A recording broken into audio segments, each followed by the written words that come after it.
Shalom, everyone, and welcome back. There is a famous book called Hayom Yom, which was compiled by the Lubavitcher Rebbe based on the sayings of his father-in-law, the previous Rebbe.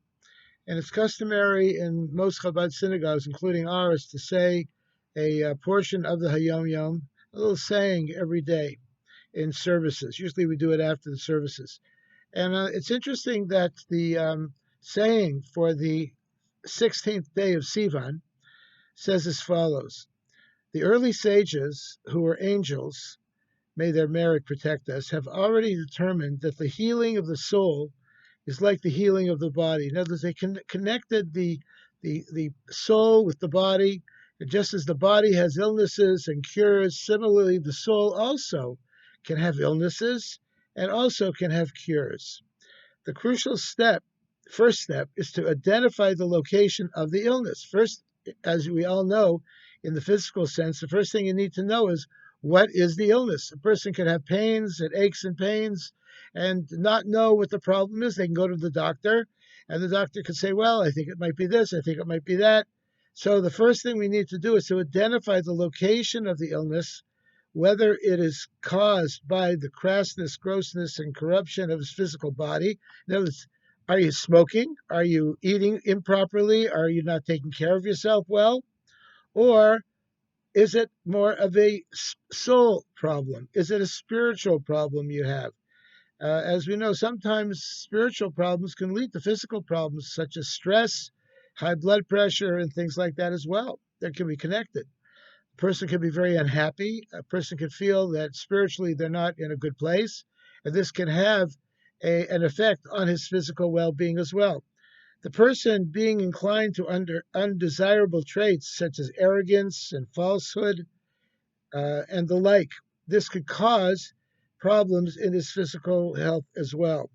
Or the source of the illness may be habit, inadequate rearing, or unwholesome environment. Maybe he wasn't taught properly how to take care of himself, how to achieve proper hygiene or good diet or exercise. Maybe they live in a climate that's a very unhealthy climate for them. So the source of the illness could be habit, inadequate rearing, or unwholesome environment, having brought on bad habits. So we could sometimes a lot of our problems have to do with the habits that we have. Whether without ascertaining the specific site of the illness and the cause of the infection, it is impossible to embark on a cure. If you don't know what's wrong with you, how can you find a cure for it? One can only prescribe an orderly, proper conduct in all matters, what to do and what to avoid. So even if we don't know what's causing it, the best thing is probably to go on a strict diet. My doctor said to me, you want to get your blood sugar levels down, you got to stop. You got to stay away from sugar, and you got to stay away from carbs, and just cold turkey everything. And sure enough, it worked.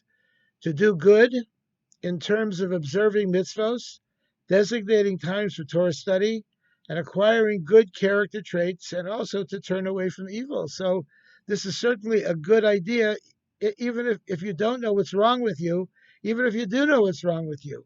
A good regimen of prayer, of Torah study, of mitzvahs can only help. It can only enable us to have better health. Most urgent of all, the Rebbe continues, however, is that the patient make himself aware of two things. First, to know that he is ill. Sometimes we don't even really know that we're ill, and desire most fervently to be cured of his condition.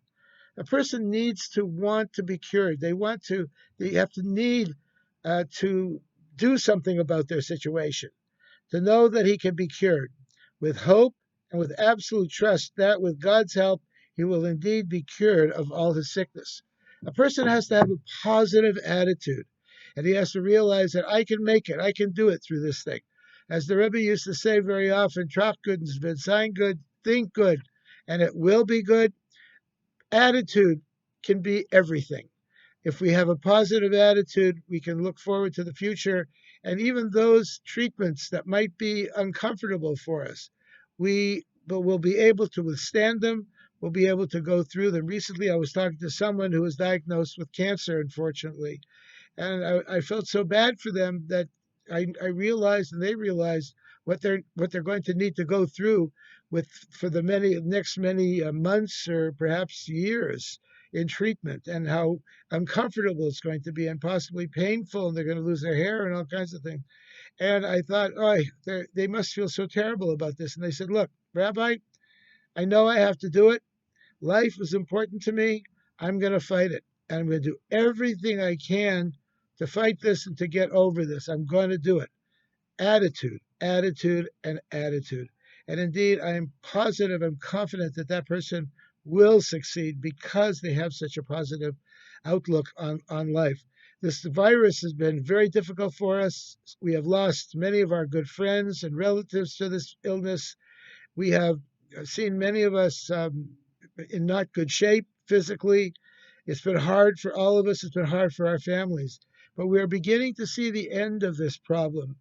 Businesses are starting to open. God willing, we're going to be open. Our synagogue is going to be open very soon. I'm going to be announcing probably that Sunday or Monday of this coming week, we're going to open again for morning services. We'll see what happens with that. The fact is, we're seeing the end of it. And there's an incredibly positive attitude around the world that people are going to fight it and people have withstood it. And we will continue on our lives, on our businesses, on our family lives. Life will continue. Life will go on. Why? Because we stood up to it and we did not uh, claim that it's going to defeat us, but rather we are going to defeat it. And indeed, we are defeating it. So we see here how important it is positive attitude, both on the physical perspective and on the spiritual perspective also. They're both extremely, extremely important. So I'd like to bless all of you who are watching this and listening to this, that you should really have this positive attitude. Don't give up. Everything will be okay. Everything will be well. Life will go on back to normal, and hopefully not as usual, because we'll be a little more careful in terms of hygiene and in terms of physical contact with other people.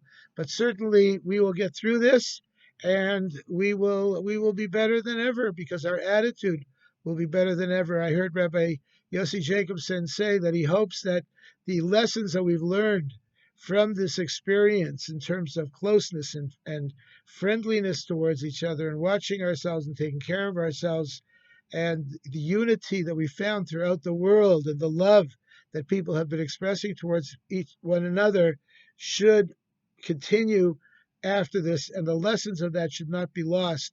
But we should learn an extremely, extremely important lesson from this whole experience and move on with our lives. And God willing, everything should be well. And we will see life will turn out to be even better than it was before. Shalom, everyone. Have a good day and a good week.